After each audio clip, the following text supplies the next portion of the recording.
আসসালামু আলাইকুম বন্ধুরা, আজকে আমরা আলোচনা করব ডায়াবেটিস লক্ষণ, কারণ, রোগ নির্ণয় এবং চিকিৎসা। ডায়াবেটিস কি? What is diabetes? ডায়াবেটিস কি? এটি একটি দীর্ঘস্থায়ী অবস্থা যা রক্তে শর্করার মাত্রা খুব বেশি হয়ে গেলে ঘটে। যখন অগ্ন্যাশয় পর্যাপ্ত ইনসুলিন তৈরি করতে ব্যর্থ হয় বা কোনটি বা যখন শরীর ইনসুলিন প্রভাবে সঠিকভাবে সাড়া উম দেয় না, তখন এটি বিকাশ এটি বিকাশ লাভ করে। ইনসুলিন অগ্ন্যাশয় দ্বারা সংক্রমিত একটি হরমোন, শক্তি ব্যবহারের জন্য গ্লুকোজ কোষে প্রবেশ করতে সাহায্য করার চাবিকাঠি হিসেবে কাজ করে। ডায়াবেটিস কয় ধরনের? ডায়াবেটিস মূলত দুই ধরনের, টাইপ 1, টাইপ 2।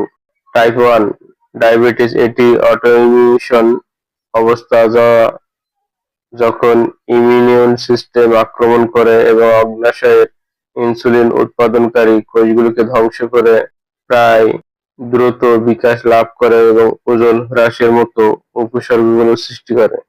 ডায়াবেটিস 2 সবচেয়ে সাধারণ সমস্যাগুলো যখন শরীর কার্যকরিতভাবে প্রতিরোধী ইনসুলিন ব্যবহার করতে পারে না, যথেষ্ট পরিমাণে উৎপাদন করতে পারে না, তখন এটি বিকাশ লাভ করে। গর্ভাবস্থায় ডায়াবেটিস বিকশিত এবং প্রসবের পরেও বিকশিত হয় এবং প্রসবের পরে গর্ভকালীন ডায়াবেটিস গর্ভাবস্থায় বিকশিত হয়, প্রসবের পরে সমাধান হয়ে যায়, যদিও এটি পরবর্তীতে জীবনে টাইপ 2 ডায়াবেটিস ঝুঁকি বাড়ায়। ডায়াবেটিসের লক্ষণ কয়েক ধরনের উল্লেখ হতে পারে। সাধারণ লক্ষণ ও উপসর্গের মধ্যে রয়েছে তৃষ্ণা বৃদ্ধি, ঘন মূত্রত্যাগ এবং ক্লান্তি। মাঝে মাঝে চোখে ঝাপসা দৃষ্টি অনুভব করতে পারে, অব্যক্ত ওজন হ্রাস এবং ধীর নিরাময় ঘা।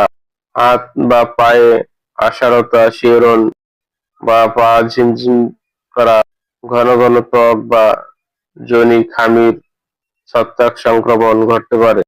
ডায়াবেটিসে আক্রান্ত শিশুদের চরম ক্ষুধা বা তৃষ্ণা, প্রস্রাবের বৃদ্ধি, বিছানা ভেজানো সহ এবং ক্লান্তি দেখা দিতে পারে। গর্ভকালীন ডায়াবেটিস সাধারণত লক্ষণীয় লক্ষণ দেখায় না। গর্ভাবস্থার 24 থেকে 28 সপ্তাহের মধ্যে ডাক্তাররা এই অবস্থার জন্য পরীক্ষা করেন। আচরণগত পরিবর্তন এবং যোনির খামির ছত্রাক সংক্রমণ, খিটখিটে, অব্দে ব্যথা এবং প্রিপুবসেন্ট মেয়েদের মধ্যে বৃদ্ধি প্রতিবন্ধকতাও ঘটতে পারে। টাইপ 2 ডায়াবেটিস আকান্থেসিস শিশুদের মধ্যে এরকম লক্ষণ দেখা যায়, যা ঘা, খুশকি এবং বোবেলের চারপাশে ত্বক কালো হয়ে যাওয়া লক্ষণ প্রকাশ হতে পারে। ডায়াবেটিস রোগ নির্ণয়। ফাস্টিং প্লাজমা গ্লুকোজ পরীক্ষা। এই পরীক্ষাটি কমপক্ষে 4 ঘন্টা উপবাস করার পরে একজন ব্যক্তির রক্তে গ্লুকোজের মাত্রা পরিমাপ করে হয়ে থাকে।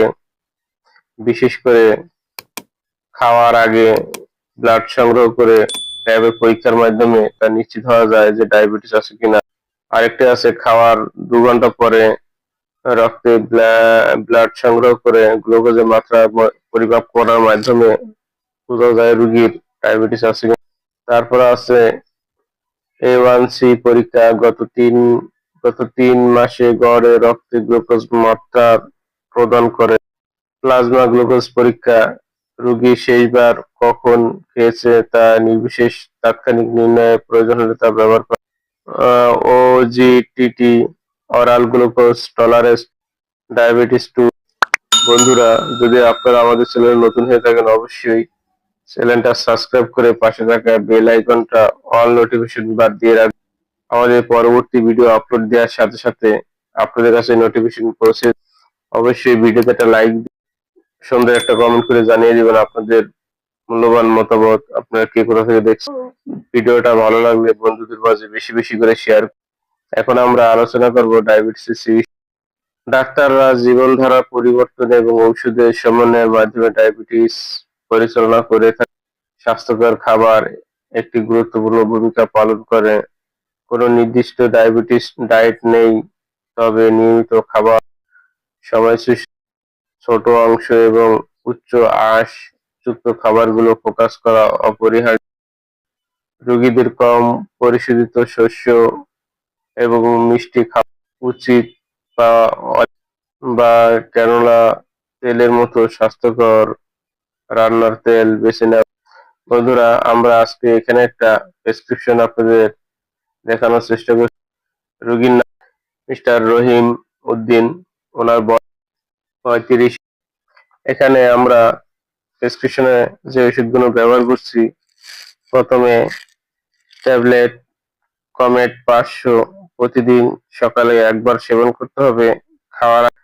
তারপরে আছে ট্যাবলেট কমপ্লিট 80 প্রতিদিন সকালে একটা করে সেবন করতে হবে এবং 30 দিন চলবে।